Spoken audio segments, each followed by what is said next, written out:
28 months, that is 854 days since the outbreak of violence in Manipur, which started on the 3rd of May 2023.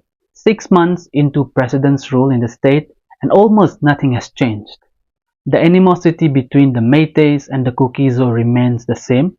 Around 70,000 people live in relief camps with no place to call home, and in a very sorry state.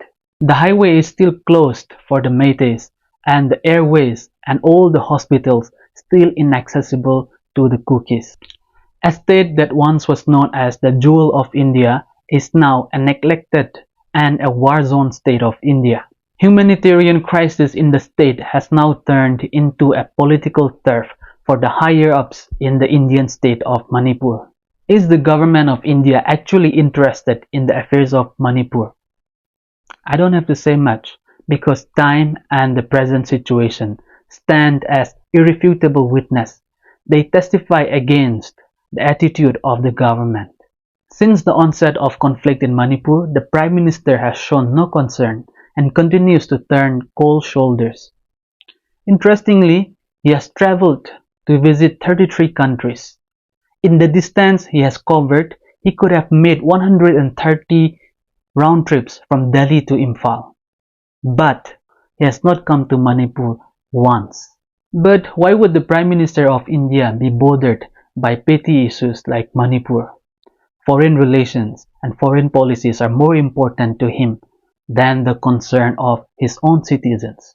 Young people who should be in school and college are trained to fight in combat and are sent to the front line, leaving behind their homes and the dream of their future.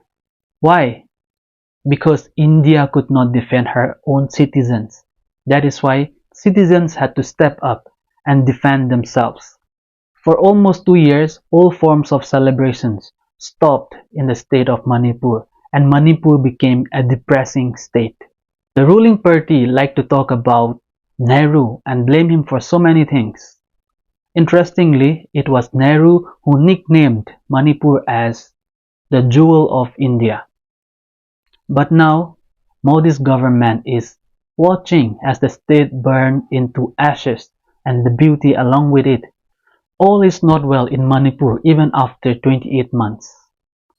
The fightings may have stopped, the sound of gunshots are no more, but all is not well. Is the government incapable of solving the problem?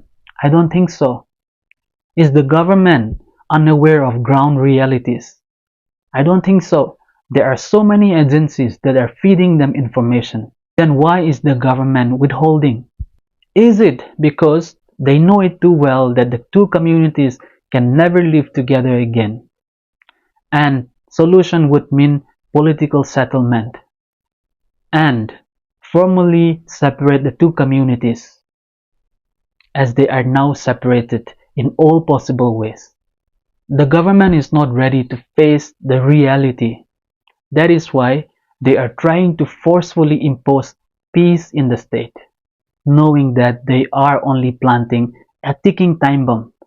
Today, as we observe the remembrance of the hundreds that were killed brutally, and the houses and the villages that were burned to ashes, we want to reassert our political will for separate administration under the sovereignty of India. Everybody wants peace. We all want peace, but peace cannot be forced. Without a proper solution, peace is just an idea. The prolonged conflict is causing paranoia among communities in Manipur. The Meiteis and the Kukis are fighting, but now the Nagas of Manipur are also training the young people. This cannot look good from any direction. They are making them war ready. Weaponizing young people who are the future hope does not look good from any angle. Young children are learning how to vilify the other community, poisoning their worldview even from a very young age. If this goes on, the future can only be darker than this, and we are not ready for that kind of future, and nobody deserves to live in that kind of future. So continue to pray for Manipur, but when you pray, pray for solution. before you pray for peace, because peace without solution is a ticking time bomb. So I urge you to pray for solution and then for peace in the state. Thank you.